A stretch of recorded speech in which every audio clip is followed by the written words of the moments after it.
we don't even know if Joe Biden will still be the nominee when it's all said and done. I still recognize Bernie Sanders as the 2020 candidate, which is why I wear my pen. You see the campaign yard sign.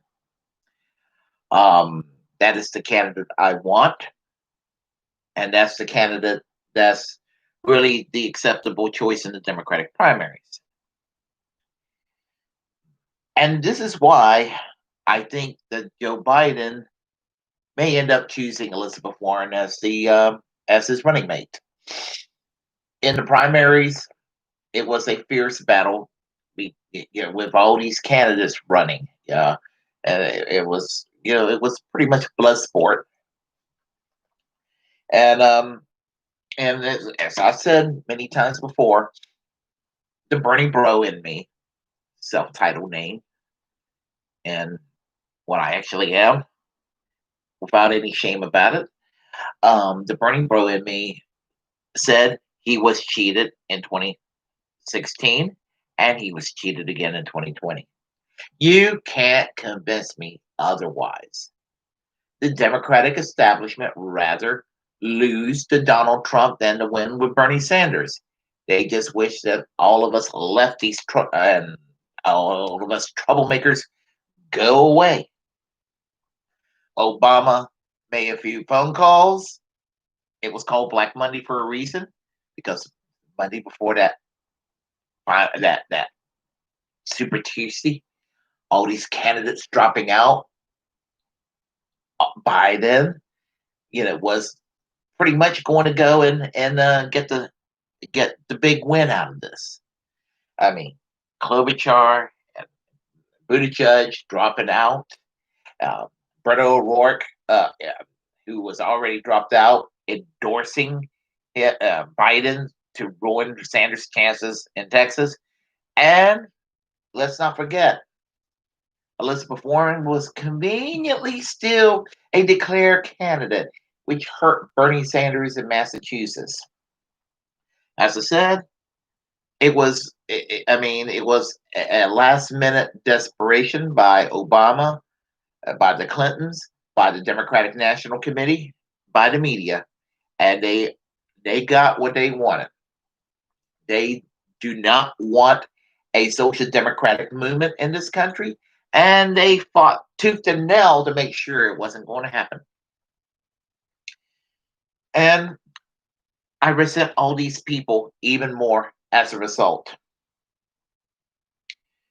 So now that Joe Biden is the presumptive nominee, as I said, it ain't guaranteed right now if he's going to get the nomination, because we all know he's in cognitive decline. His advantage is Donald Trump is a colossal fuck up, and that could be to his advantage. Just basically keeping his mouth shut and letting Donald Trump flap his gums. Because, being totally out there the way he was 4 years ago worked for Trump. Now, his base is rabid, and they're going to go out and vote for him. But there's a lot of middle of the road people that voted for Trump that they're having buyer's remorse, and there's I mean it could happen. It could be that Joe Biden could win this thing by just keeping his mouth shut, talking as little as possible. But at the same time, you never know. It could be Joe. It could be Joe Biden could agree not to be the nominee, and they'll end up with Andrew Cuomo, or heavens forbid, Hillary Clinton coming back, or Michelle Obama. But let's talk about if they do not take away Joe Biden's nomination through a brokered convention or backroom dealings, what have you. Right now, as a stand, most people think it is going to be Kamala Harris. For the longest time, it made sense to think Joe Biden could choose Kamala Harris as his running mate. It made all the sense in the world. It kind of makes sense in a way, but it doesn't.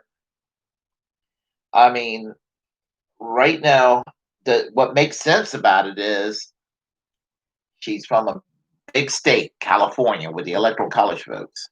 Doesn't matter. California's in the bag. Um, she's a woman,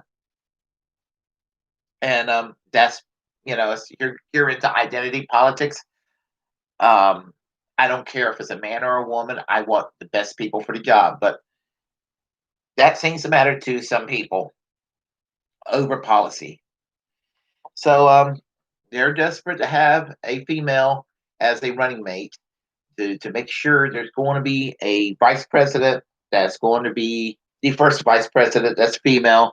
And they're expecting Joe Biden, and Joe Biden himself say he probably will serve no longer than just one term, even if that. So that woman, that's the vice president, would become the first president, and she meets all the qualifications if you're all into woke politics, referring to Kamala Harris. But I mean, neoliberalism and wokeism is why we ended up with Donald Trump. And don't underestimate him. Do not underestimate Donald Trump. He he is a ruthless individual, and he may find a way to do the fake populism again. Well, um, I I just think that maybe there's a that there are things going on that it might not be Kamala Harris, because Joe Biden also made it clear that he wants a female of color in the Supreme Court. Again, the same way I feel about the spot for the vice presidency and the presidency. When it comes to the Supreme Court, I care about policy. What do I care about in the Supreme Court? I do not want Christian Sharia assholes that Republicans wants in the court, and I do not want people being woke and politically correct in the court like some Democrats want. What I want is a civil libertarian in the court. And what I mean by that, I don't mean libertarian as in the economics, but I mean somebody who's going to interpret the Constitution in a way that enhances personal individual rights for people. And that means the whole freedom of speech being protected 100%, freedom of as well as freedom from religion. In other words, people being choosing whatever religion they want to be, or do not want to be, without the state encouraging it either way. We're talking about a court that will recognize human rights, like abolishing capital punishment, a court that would believe in right to privacy, meaning that people have a right to smoke marijuana within their confines of their own homes, or that well, even though it's a settled issue, the whole idea of two consenting adults being allowed to be intimate with each other and having same marital rights as the straight population. In other words, I want the one qualification I want for a court is a candidate for the court that has a an ACLU card, and that's what I would choose if I was the president. I would be like, give me your best ACLU lawyer. I want that person in the courts. But as far as the courts are concerned, Joe Biden seemed to be concerned with a woman of color, and of course, with Donald Trump, a white straight Christian guy. But I just want a person in the courts that's going to be worth a damn and protect everybody's civil liberties. So I think that there's a conundrum that the Joe Biden campaign has, and I will give Joe Biden a little bit of credit. Unlike Hillary Clinton, who is an absolute asshole to the Bernie Sanders supporters and to the overall left, even just shitting on the left by choosing a candidate, Tim Kaine, who was to her right, Joe Biden seemed to have some empathy, partly because he gets along with Bernie Sanders on a personal level. And even though I'm not particularly fond of Joe Biden as a candidate, I do have a feeling that he's probably, when he's not being a corporatist asshole or a war criminal, he's probably in his day to day dealings with people. He's probably as decent of a human being as one can be. I'm not saying that I like him. I'm just saying I could see I could see that in Joe Biden. But what I predict is that the Joe Biden people, in their mindset, they're going to throw they're going to throw an olive branch, what they think is an olive branch, and this is where Elizabeth Warren comes in. I think that he would choose Elizabeth Warren. My inclination says that Joe Biden will choose Elizabeth Warren, thinking, well, this is my way of reaching out to those Bernie Sanders supporters. They ought to be grateful, and in mainstream political discourse and conventional wisdom and the way people conduct politics in this country, it is a natural conclusion to make. But here's the problem with Elizabeth Warren as the running mate. Most people think she's Bernie light, and she may have been at one time. Bernie Sanders asked her to challenge Hillary Clinton in 2016, and she declined. So Bernie Sanders became the presidential candidate because somebody had to do this. Um, she did not endorse Bernie Sanders when it came down to it in 2016, which was kind of shitty on her part. But even back then, when I actually did like Elizabeth Warren a hell of a lot better than I do today, I overlooked it because I understood maybe this whole playing ball routine and all of that, and she probably wanted access to Hillary Clinton and maybe could influence Hillary Clinton. She may have thought that she might have become Hillary Clinton's running mate because the Hillary Clinton people did dangle that carrot at Elizabeth Warren, and so I was willing to forgive Elizabeth Warren for 2016. I wasn't even upset that she was running in 2020 in the primaries initially. I was thinking, well, with Bernie Sanders running, it could be that Bernie Sanders and Elizabeth Warren could form an alliance. And I was thinking that, and or like VP, presidential and vice presidential candidate, or spot in administration. No matter who, if it's Elizabeth Warren winning, Bernie Sanders could have a spot in administration, or he could be the VP, or Bernie Sanders could be the presidential candidate, Elizabeth Warren could be the VP, or have a spot in the administration. That's what I was thinking along those lines, and so I was initially excited. I was like, this is going to be a very meaningful primaries because Elizabeth Warren, he's supposedly on the left. Well, the problem was one of the early problems for her was Medicare for all, and she just could not. She suffered. She's not a stupid woman. I'm saying that. I'm not trying to be demeaning because my God, she's probably 10,000 times smarter than my ass. But she suffers from what a lot of politicians suffers from, and that is American exceptionalism. And because of that American exceptionalism, she couldn't quite grasp what Medicare for all is.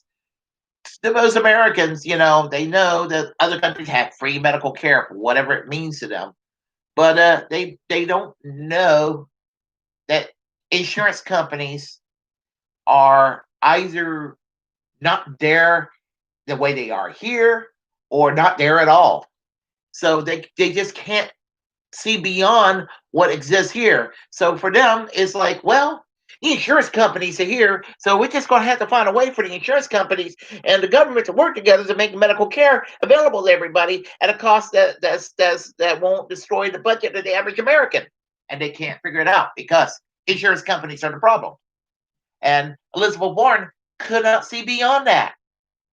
Strike one. And then, all of a sudden, as Kamala Harris dropped out of the campaign and the Hillary Clinton people started talking to Elizabeth Warren again, then all of a sudden it became woke shit. Uh, you know, um, Bernie Sanders is a racist. I mean, a sexist.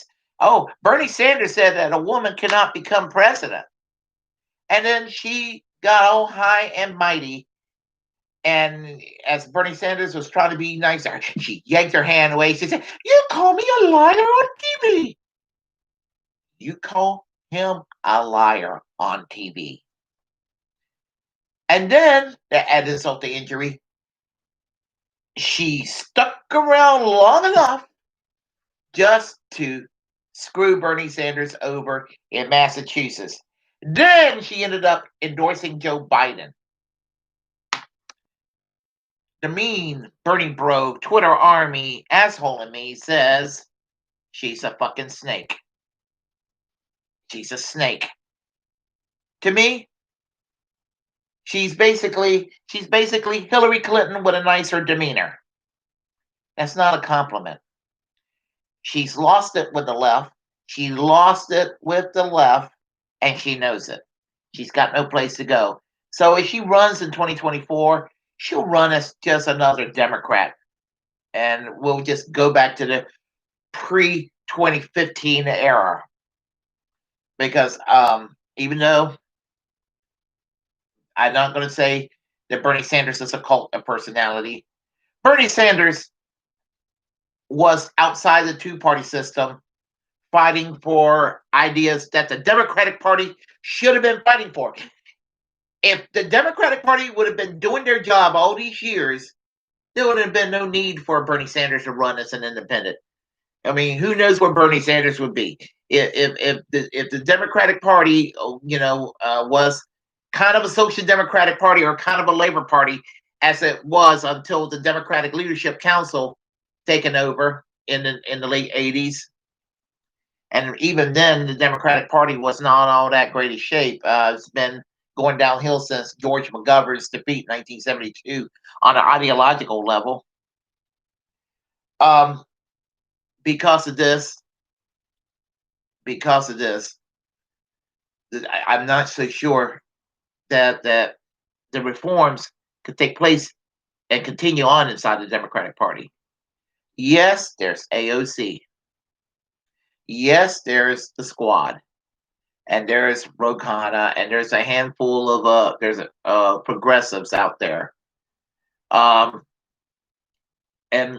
I'm afraid that they're just going to kind of try to play ball in the system. And because there's not that outsider agitator mode, that it'll become business as usual again. And, AOC today could become, and I don't mean this as an insult to AOC, AOC could be tomorrow's Nancy Pelosi. In other words, at one time, Nancy Pelosi was kind of a lefty street fighter, and then she kind of sold out. And so, what to do? It's just in the nature of the beast with regard to how the system corrupts a lot of people. Even Bernie Sanders, lately has been kind of moderating a little too much. Not that he was a radical, but that feisty way of his while he was the mayor of Burlington in the 80s during the darkest days of the Reagan years, during the 1990s as a member of the U.S. House, and even up till the 2015, 2016 election time, he was quite a fighter, and he kind of toned down his rhetoric and made himself or packaged himself a little more establishment friendly. And I think that was kind of a mistake on his part. Frankly, I mean, not that he needs to listen to me, but frankly, I think that the Democratic Party is a dead end, and I wish that Bernie Sanders could take that infrastructure and all those followers and everything, and at the very least, find your way into an existing progressive party like the Green Party, or form or work on forming our own Labor Party that we need, because we really do need a Labor Party at the end of the day. And I'm going all over the place with this, but I think that Elizabeth Warren being the running mate for Joe Biden is probably going to transpire, and this means that they're going to be under the delusion that all of us Bernie Bros and Bernie Bays are going to get behind Joe Biden and be all hot and bothered and excited. We're not. We're just not. I mean, majority of us will hold our nose and vote for Biden just to get Trump out. But here's the thing: if Joe Biden wins, they're going to continue to ignore the left and take us for granted. And if Joe Biden loses, you watch, mark my words, that there's going to be a symbolic bullseye on Bernie Sanders and all his supporters for the next year and a half. You're going to see the media, the liberal media, the CNN, MSNBC folks, wag their finger, lecture, finger point, and bitch and moan and bitch about what assholes all of us Bernie Sanders supporters were. We ruined it again, just as we did in 2016. Um, well, it is what it is, and we're going to see what happens as the campaign season unfolds and continues. I'm Bernie Bro. If you like what you heard here, feel free to subscribe and like and share. And remember, algorithms, folks. Algorithms. The more you like and the more you share, the better that my channel shows up. And it's not all about me, because I say form your own channel, form your own platform, and speak your mind. I'm Bernie Bro. We will talk again soon.